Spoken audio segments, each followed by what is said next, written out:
Hello guys, வணக்கம் and welcome back to சிறப்பு media 2.0. நான் உங்கள் புதாய். இந்த வீடியோவில் நம்ம எதை பற்றி பார்க்க போகிறோம் அப்படின்னு பார்த்தீங்கன்னா, பிக் பாஸ் சீசன் 9 உடைய 2வது வாரத்துக்கான 5வது நாளுக்கான மதிய நேர ஓட்டிங் முடிவுகளை தான் இந்த வீடியோவில் முழுசாக பார்க்க போகிறோம். ஸோ இந்த வீடியோக்கு போகிறதுக்கு முன்னாடி நம்மளோட சேனலை சப்ஸ்கிரைப் பண்ணாதவங்க சப்ஸ்கிரைப் பண்ணி வச்சுக்கோங்க.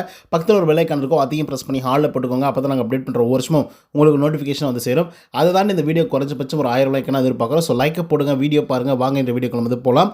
நம்பர் 1 பொசிஷனில் யாரும் அசைக்க முடியாத அளவில் இருக்கிறது யார் அப்படின்னு பார்த்தீங்கன்னா, நம்மளுடைய திவாகர் அவர்கள் தான் வந்து இருந்துட்டுருக்காரு.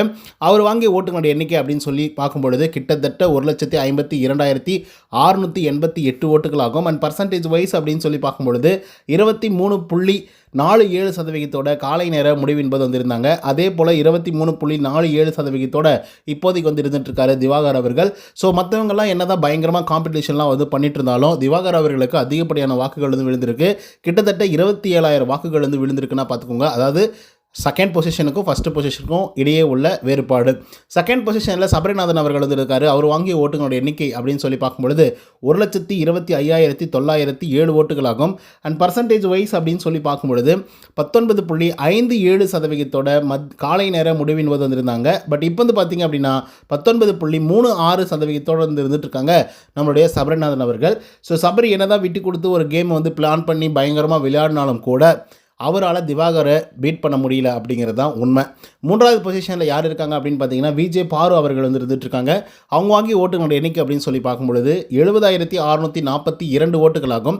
அண்ட் பர்சன்டேஜ் வைஸ் அப்படின்னு சொல்லி பார்க்கும்பொழுது 10.95% காலை நேர முடிவின் போது வந்திருந்தாங்க. அதே போல் இப்போது 10.86% வந்து இருந்துகிட்ருக்காங்க நம்மளுடைய விஜே பாரு அவர்கள்.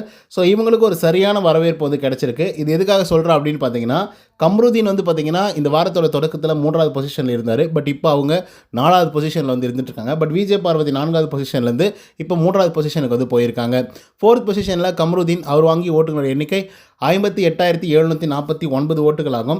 அண்ட் பர்சன்டேஜ் வைஸ் அப்படின்னு சொல்லி பார்க்கும்பொழுது 9.13% காலை நேர முடிவின் போது வந்திருந்தாங்க. பட் இப்போ வந்து பார்த்திங்க அப்படின்னா 9.03% வந்து இருந்துட்டுருக்காரு கம்ருதீன் அவர்கள். ஸோ ஆக்சுவலாக கம்ருதீன் அவர்களுக்கு வந்து இப்போதைக்கு சப்போர்ட் அப்படிங்கிறது கொஞ்சம் கொஞ்சமாக ஏற ஆரம்பிச்சிருக்கு அப்படின்னு வந்து சொல்லலாம். அடுத்ததாக கம்ருதீனை தொடர்ந்து 5வது பொசிஷனில் ரம்யா ஜோ அவர்கள் வந்து இருந்துட்டுருக்காங்க. அவங்க வாங்கிய ஓட்டுகளோட எண்ணிக்கை அப்படின்னு சொல்லி பார்க்கும்பொழுது 52,072 ஓட்டுகளாகும். அண்ட் பர்சன்டேஜ் வைஸ் அப்படின்னு சொல்லி பார்க்கும்பொழுது 8.06% காலை நேர முடிவின் போது வந்திருந்தாங்க. பட் இப்போ வந்து பார்த்திங்க அப்படின்னா 8.01% வந்து இருந்துட்டுருக்காங்க நம்மளுடைய ரம்யா அவர்கள். ஸோ இவங்களை பொறுத்த வரலையும் ஃபேக்காக ரியலாக எப்படி இருக்காங்க அப்படிங்கிறத கமெண்ட்ஸில் வந்து சொல்லுங்கள். ஏன்னா உள்ளே இருக்கக்கூடிய ஆட்கள் நிறைய பேர் வந்து இவங்க ஃபேக்காக இருக்காங்க, ரொம்ப நடிக்கிறாங்க அப்படிங்கிற மாதிரி கமெண்ட்ஸ்லாம் வந்து அடிச்சிட்ருக்காங்க. ஸோ அதை பற்றி நீங்கள் என்ன நினைக்கிறீங்க அப்படிங்கிறத கமெண்ட்ஸில் சொல்லுங்கள். 6வது பொசிஷனில் அப்சரா அவர்கள் வந்து இருந்துட்டுருக்காங்க. அவங்க வாங்கிய ஓட்டுகளோட எண்ணிக்கை அப்படின்னு சொல்லி பார்க்கும்பொழுது கிட்டத்தட்ட 48,855 ஓட்டுகளாகும். அண்ட் பர்சன்டேஜ் வைஸ் அப்படின்னு சொல்லி பார்க்கும்பொழுது 7.46% காலை நேர ஓட்டிங்கின் முடிவின் போது வந்திருந்தாங்க. பட் இப்போ வந்து பார்த்திங்க அப்படின்னா 7.53% வந்து இருந்துகிட்ருக்காங்க அப்சரா அவர்கள். ஸோ ஒரு நல்ல வாக்குகள் வாங்கியிருக்காங்க அப்படின்னு வந்து சொல்லலாம். நல்ல வரவேற்பும் மக்கள் வந்து கொடுத்துருக்காங்க. ஸோ இப்படியே போச்சு அப்படின்னா நம்மளுடைய அப்சரா அவர்கள் இன்னும் கூட சில நாட்கள் வந்து வீட்டுக்குள்ளே இருக்கலாம். பட் அதுக்கு முன்னாடி என்ன பிரச்சனை அப்படின்னு பார்த்தீங்கன்னா, இவங்க அவங்களுடைய திறமைகள் என்ன இருக்குது, அதே போல் அவங்களால என்னெல்லாம் பண்ண முடியும் அப்படிங்கிறத வந்து மக்களுக்கு வந்து நிரூபணம் வந்து செய்யணும். ஸோ அப்படி இருந்தால் மட்டும்தான் ரொம்ப நாட்கள் வந்து இருக்க முடியும். 7வது பொசிஷனில் எஃப்ஜே அவர்கள் வந்து இருக்காங்க. அவங்க வாங்கிய ஓட்டுகளோட எண்ணிக்கை அப்படின்னு சொல்லி பார்க்கும்பொழுது கிட்டத்தட்ட 47,337 ஓட்டுகளாகும். அண்ட் பர்சன்டேஜ் வைஸ் அப்படின்னு சொல்லி பார்க்கும்பொழுது 7.04% காலை நேர முடிவின் போது வந்திருந்தாங்க. பட் இப்போ வந்து பார்த்திங்க அப்படின்னா 7.28% வந்து இருந்துட்டுருக்காங்க நம்மளுடைய எஃப்ஜே அவர்கள். 8வது பொசிஷனில் யார் இருக்காங்க அப்படின்னு பார்த்தீங்கன்னா, கெமி அவர்கள் வந்து இருந்துட்டுருக்காங்க.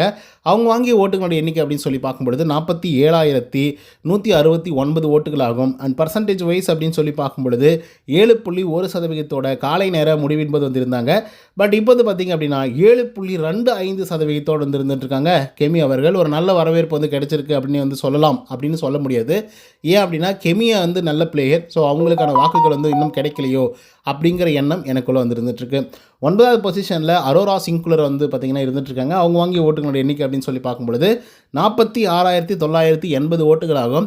அண்ட் பர்சன்டேஜ் வைஸ் அப்படின்னு சொல்லி பார்க்கும்பொழுது கிட்டத்தட்ட 7.21% காலை நேர முடிவின் போது வந்திருந்தாங்க. பட் இப்போ வந்து பார்த்திங்க அப்படின்னா 7.28% வந்து இருந்துகிட்ருக்காங்க அரோரா சிங்குலர் அவர்கள்.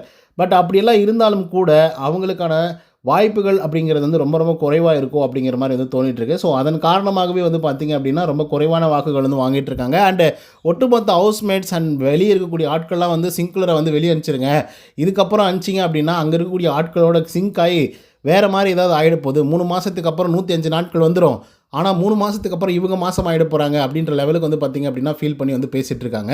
ஏன்னா அந்த அளவுக்கு மோசமாக தான் வந்து பார்த்திங்கன்னா இவங்களும் வந்து பர்ஃபார்மன்ஸ் வந்து பண்ணிகிட்ருக்காங்க. ஏன் அப்படின்னு பார்த்தீங்கன்னா தெரியல. ஸோ அவங்களுடைய கேமே வந்து அதுதானா, இல்லை வேறு ஏதாவது பிளான் பண்ணுறாங்களா, இல்லை இவங்களுக்கு வந்து சொல்லப்பட்டதே அந்த மாதிரியா அப்படிங்கிற மாதிரி வந்து இருந்துகிட்ருக்கு. ஏன்னா இப்போ நீங்கள் இன்டர்வியூலாம் எடுக்கும்பொழுது பிக் பாஸ் வந்து செலக்ட் பண்ணுறாங்க அப்படின்னா இன்டர்வியூஸ் எடுக்கும்போது வந்து பார்த்திங்க அப்படின்னா சில பல கேள்விகள்லாம் வந்து கேட்பாங்க. அந்த கேள்விகள் கேட்டால் மட்டும்தான் வந்து பார்த்திங்க அப்படின்னா அதுக்கான பதில்கள் சொல்லுவாங்க. அந்த பதில்கள் வந்து அவங்களுக்கு பிடிச்சிருக்கணும். ஸோ நான் இந்த விஷயங்கள்லாம் வந்து வீட்டுக்குள்ளே போன உடனே அதெல்லாம் பண்ணுவேன், இதெல்லாம் நான் வந்து செய்வேன் அப்படிங்கிற மாதிரி மக்கள்கிட்ட சொல்கிறாங்களோ இல்லையோ, ஆனாலும் இன்டர்வியூவில் வந்து பார்த்திங்க அப்படின்னா கண்டிப்பாக வந்து இதெல்லாம் நான் பண்ணுவேன் அப்படிங்கிற மாதிரி வந்து சொல்லியே தீரணும். ஸோ அப்படி அவங்க சொல்லலை அப்படிங்கிற பட்சத்தில் வந்து பார்த்திங்க அப்படின்னா கண்டிப்பாக அவங்க வந்து இன்டர்வியூவில் வந்து செலக்ட் ஆக மாட்டாங்க அண்ட் ரிஜெக்ட் ஆகவும் செய்வாங்க. பட் என்னாச்சு அப்படின்னு தெரில. இவங்க என்ன மாதிரி கண்டென்ட் கொடுக்குறேன், இந்த மாதிரிலாம் கண்டென்ட் கொடுக்க போகிறேன் அப்படின்னு வந்து சொன்னாங்களா, சொல்லலையா, எனக்கு எதுவுமே புரியல. ஆனாலும் உள்ளர வந்திருக்காங்க. உள்ளர வந்ததுக்கப்புறம் வந்து பார்த்திங்க அப்படின்னா இந்த மாதிரி சில பல விஷயங்கள்லாம் வந்து செஞ்சிட்ருக்காங்க. அதுவே மக்கள் வந்து அரோரா சிங்குலர் அவர்களை வந்து பயங்கரமாக எதிர்க்கிறதுக்கு ஒரு பெரிய காரணமாக அமைஞ்சிருக்கு அப்படின்னே வந்து சொல்லலாம். பட் அரோரா சிங்குலர் வந்து அதை பற்றி ஃபீல் பண்ணுற மாதிரி தெரில. இப்போ ரீசெண்ட் டைமில் வந்து அவங்களுடைய ஃப்ரெண்ட் இருக்காங்க இல்லையா, நேற்றுக்கு ஒரு வீடியோ வந்து வெளியிட்டிருந்தாங்க. ரியா தியாகராஜன் அப்படின்றவங்க. அவங்க வந்து லாஸ்ட் சீசனில் one of the wild card கண்டஸ்டண்ட்டாக வந்திருந்தாங்க. ரொம்ப அழகாக அழுத்தமாக திருத்தமாக வந்து பார்த்திங்கன்னா தமிழ் பேசுவாங்க. ஸோ அந்த மாதிரி ஒரு ஆள் தான் அவங்க. ஸோ அவங்களுடைய க்ளோஸ் ஃப்ரெண்ட் தான் அரோரா சிங்குலர். ஸோ அவங்களோட இன்ஃப்ளூயன்ஸ் மூலிமா தான் இவங்க உள்ளர வந்திருக்காங்க. ஸோ அப்படி இருக்கும்போது அவங்களே ரொம்ப ஃபீல் பண்ணுறாங்க. இந்த மாதிரிலாம் பண்ணுவோம் அப்படின்னு சொல்லி சத்தியமாக எனக்கு வந்து தெரியாது. ஸோ அவளுடைய நேமை வந்து மாற்றிக்கணும் அப்படின்றதுக்காக மட்டும்தான் நாங்கள் வந்து உள்ளர அனுப்பிச்சோம். ஆனாலும் அவள் வந்து நேமை வந்து மாற்றிக்கிறதுக்கு நான் ஒன்றும் பண்ண முடியாது. நம்மளால் வந்து சொல்ல தான் முடியும். அது கூட அவள் உள்ளே இருக்கும்போதெல்லாம் என்னால் சொல்ல முடியாது. ஏன்னா பக்கம் இருந்தால் கூட நான் வந்து சொல்லியிருப்பேன். ஆனால் அவங்க உள்ளே இருக்கிறாங்க, நான் எப்படி சொல்ல முடியும் அப்படிங்கிற மாதிரி அவங்களும் ஃபீல் பண்ணிகிட்ருக்காங்க. ஸோ நீங்கள் என்ன நினைக்கிறீங்களோ அதே போல் தான் நானும் நினச்சிட்ருக்கேன். எப்படி நீங்கள் என்ன நினைக்கிறீங்களோ அதே போல் தான் நானும் நினச்சிட்ருக்கேன். ஏன் இந்த மாதிரிலாம் பண்ணுறாங்க அப்படின்னு சொல்லி எனக்கு சுத்தமாக வந்து தெரியல. ஸோ அதனால் வந்து பார்த்திங்க அப்படின்னா என்கிட்ட இந்த மாதிரி கேள்விகளை கேட்காங்க. அதே போல் ஏதாவது விமர்சனங்கள் இருந்தாலும் கூட நான் வந்து அவங்கக்கிட்ட பேசிக்கிறேனே தவிர மற்றபடிக்கு நான் அவங்கக்கிட்ட பேச மாட்டேன் அப்படிங்கிற மாதிரி சொல்லியிருக்காங்க. இதுக்கப்புறம் நான் விமர்சனமே பண்ணாலும் அவளை பற்றி நான் விமர்சனங்கள் வந்து பண்ண மாட்டேன். அப்படியே பண்ணாலும் என்ன நடக்குதோ அதை மட்டும்தான் சொல்லுவேன். என்னுடைய கருத்துக்களை நான் சொல்ல மாட்டேன் அப்படிங்கிற மாதிரி வந்து ரியா தியாகராஜன் அவர்கள் வந்து பேசியிருக்காங்க. ஸோ அது வந்து பார்த்திங்கன்னா இப்போ சமூக வலைத்தளங்களில் பயங்கரமாக தீயாக வந்து பரவிட்டுருக்கு. பட் எனிஹவ் என்னவா இருந்தாலும் கூட வந்து அரோரா சிங்குலர் கொஞ்சம் ஓவராக தான் போகிறாங்களோ அப்படிங்கிற மாதிரி வந்து இருந்துகிட்ருக்கு. ஸோ அதை பற்றின உங்களோட கருத்துக்கள் என்ன அப்படிங்கிறத கமெண்ட்ஸில் சொல்லுங்கள். கண்டிப்பாக இந்த வாரம் வந்து அவங்களை எவிக்ட் பண்ணி வெளியே அனுப்பிச்சா மட்டும்தான் ஷோ வந்து உருப்படும் அப்படிங்கிறதுல மாற்று கருத்தில். ஸோ இது உங்களுக்கு வந்து பிடிச்சிருந்தா லைக் அண்ட் சப்ஸ்கிரைப் பண்ண மறந்துடாதீங்க. இன்னொரு தகவல் சந்திக்கிறேன். until then bye from Uday. நன்றி, வணக்கம்.